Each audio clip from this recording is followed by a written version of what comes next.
Hello student, today we will begin with topic unification of Germany. In Germany, nationalist feeling were widespread among middle class who in the 1848 tried with unite the different region of the German confederations into a nation state government by an elected parliament. Prussia took on the leadership of movement for national unification. अब देखिए इन चीजों को मैंने highlight किया हुआ है. Persia chief minister Ottoman Bismarck was architect. अब ये इस यूनिफिकेशन में बहुत ही इंपॉर्टेंट रोल रहा है इनका, तो यहां पर ध्यान दीजिएगा. Chief minister Ottoman Bismarck, this name is Ottoman Bismarck, was the architect of this process with the help of Prussian army and bureaucracy. अब देखिए यूनिफिकेशन ऑफ इटली, ये class 10th history first lesson जो हमारा है nationalism in Europe, उसका topic है. और इसमें इटली का यूनिफिकेशन माने इटली का एक तरीके से उसको डिफरेंट स्टेट्स में डिवाइड था, तो उन स्टेटों को कैसे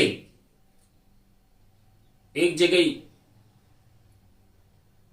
यूनिफिकेशन किया गया, एकीकरण किया गया और एक कंट्री बनाया गया.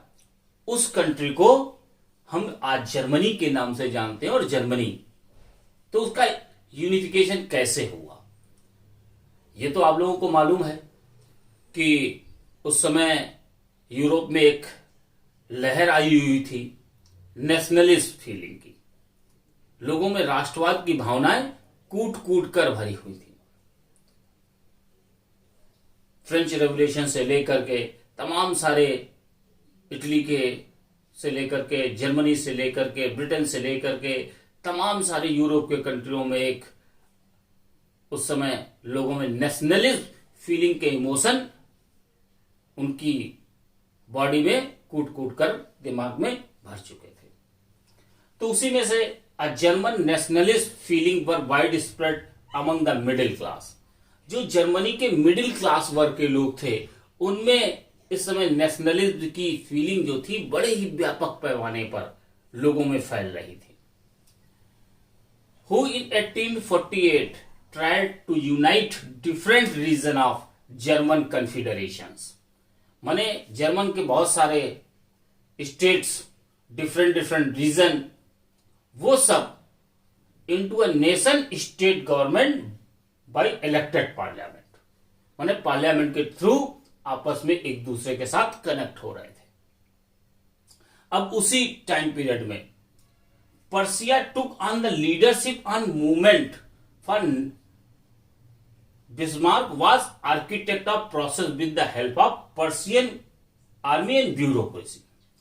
इस समय पर्सिया के जो चांसलर थे, यूरोप के अन्य कंट्री जो थे, ब्रिटेन, फ्रांस, ये सारे कंट्री जर्मनी का यूनिफिकेशन नहीं चाहते थे. लेकिन उसी समय Persian chancellor chief minister of Ottoman Bismarck का एक कंट्रीब्यूशन रहा, बड़ा ही इंपॉर्टेंट रोल रहा. उनके द्वारा this process the help of Persian army, माने पर्सिया की आर्मी और ब्यूरोक्रेसी, वहां की नौकरशाही की मदद से जर्मनी के यूनिफिकेशन के लिए काम स्टार्ट किया गया. अब देखिए इसी में है different stage of unification of Germany. माने जर्मनी का कोई किसी भी कंट्री का एकीकरण होना, यूनिफिकेशन होना कोई थोड़े बहुत समय की बात नहीं होती है. ये एक लार्ज पैमाने पर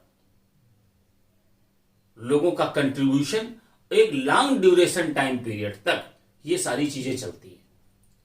कोई एक दो दिन का काम नहीं है या 2-4 साल का काम नहीं है किसी कंट्री को यूनिफिकेशन कर देना, उसका निर्माण कर देना या उसका एकीकरण कर देना. तो डिफरेंट डिफरेंट आपकी स्टेज में जर्मनी का यूनिफिकेशन हुआ, जिसमें फर्स्ट पॉइंट है, now Germany was unified by policy of blood and iron as was pursued by Bismarck the Persian chancellor. अब जर्मनी ने इस समय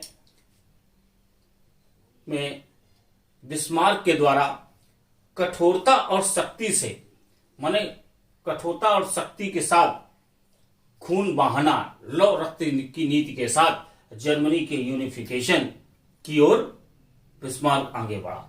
कुछ भी हो जाए, कैसे भी, policy of blood and iron, शक्ति के साथ चाहे हमें खून बहाना पड़े, तलवार की दम पर भी हमें चाहे यूनिफिकेशन जर्मनी का करना पड़े, तो उसने कहा हम करेंगे। नेक्स्ट पॉइंट है इसी में, इन 1864 एड he fought a war against Denmark and took control the स्वेल्सी। 1864 में उसने डेनमार्क के अंडर में एक स्टेट था स्वेल्स्विंग, उस स्टेट को उसने कंट्रोल किया और उसको डेनमार्क को डिफीट देकर के स्वेल्स्विंग स्टेट पर को कैप्चर किया। नेक्स्ट पॉइंट है, in 1866 Prussia defeated Austria and annex the territories of Hanover Holstein. In 1866 में पर्सिया ने ऑस्ट्रिया को डिफीट दी, उसको हराया और उसका एक टेरिटरीज था, स्टेट था हैनोवर ऑफ हॉलस्टाइन। हॉलस्टाइन टेरिटरीज था, हैनोवर उसका एक बहुत अच्छा शहर। यहां से यूनिफिकेशन के काफी कुछ प्रोसीडिंग को कंप्लीट कर लिया गया था। Then after these war were ended with victory of Persia, which helped in completing the process of German unification. इस वार के बाद पर्सिया की विक्ट्री के द्वारा, उसकी मदद से कहीं ना कहीं जर्मनी के यूनिफिकेशन को लगभग कंप्लीट कर लिया गया था। On 18 January 1871 the royal palace of Versailles, the king of Persia Kaiser William first. अब देखिए 18 जनवरी 1701 को रॉयल पैलेस में जो एक सिटी था, वर्सलाइज सिटी था, वहां पर रॉयल पैलेस था। पर्सिया के के राजा कैसर विलियम फर्स्ट का एक तरीके से हाउस था, उनको किंग जर्मनी का राजा बनाया गया। Was crowned as the German emperor, माने उनको ताजपोशी की गई, उनको वहां का राजा बनाया गया। It symbolized the birth of united Germany. इसी तरीके से यूनिफिकेशन या यूनाइटेड जर्मनी का जन्म हुआ, जाके यूनाइट जर्मनी का जन्म हुआ जाके।